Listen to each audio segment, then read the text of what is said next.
Yeah, priceless, all right. Let's go up to Darwin and catch up with Mix 104.9 broadcaster Katie Woolf. Good to talk to you, Katie.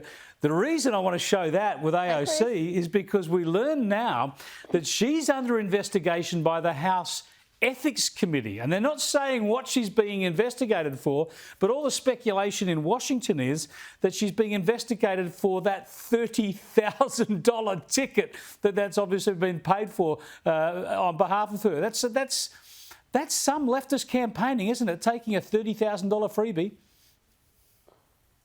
Well, look, I always think, with politicians, whether you're talking about politicians in Australia, in America, no matter what country or what state or territory, you've got to practice what you preach. And if you expect higher standards of other people, and if you're, taxing your citizens and, expecting them to behave in a certain way, well, we expect our politicians to behave at a high standard. And I know that I expect if they're going to be calling out other people for their behaviour, I expect them to actually be upholding the ethics that that they're expecting of other people. And I think that it is quite hypocritical then to be accepting a $30,000 ticket that most regular people wouldn't even be able to dream of paying to go to an event like that. Yeah, and then to spray tax the rich over it. I should point out that's 30,000 greenbacks. That's more like 50,000 Australian dollars. Let's bring it home to your area, because there's a story in Darwin and Northern Territory this week that's got national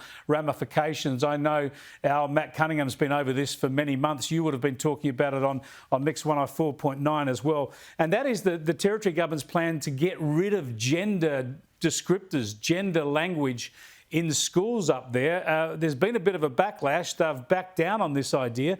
And here's the Education Minister yesterday.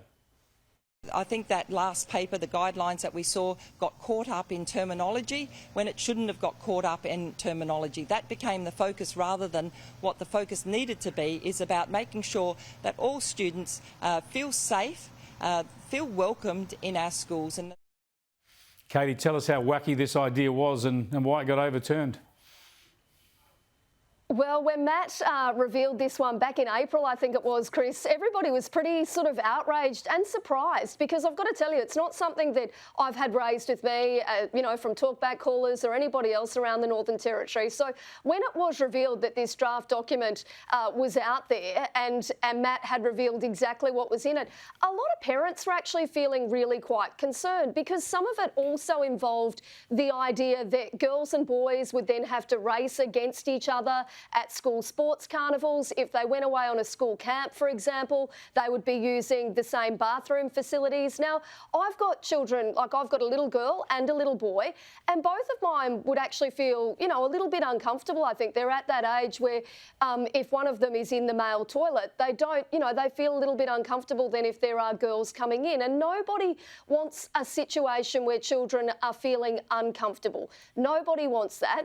But in this situation, I do think common sense has prevailed. The government took a step back and took that feedback on board. We were inundated with calls and messages about this on radio. People saying, why are we changing this? Like, why are we going down this path when there doesn't seem to be an issue at this point? But also, why are we sort of disadvantaging little girls in some ways also by making them run against little boys? Spot on, Katie, spot on. Surely if there's anywhere where common sense should prevail, it should be in the Territory, and as on this occasion at least. Thanks for joining us. Good to talk.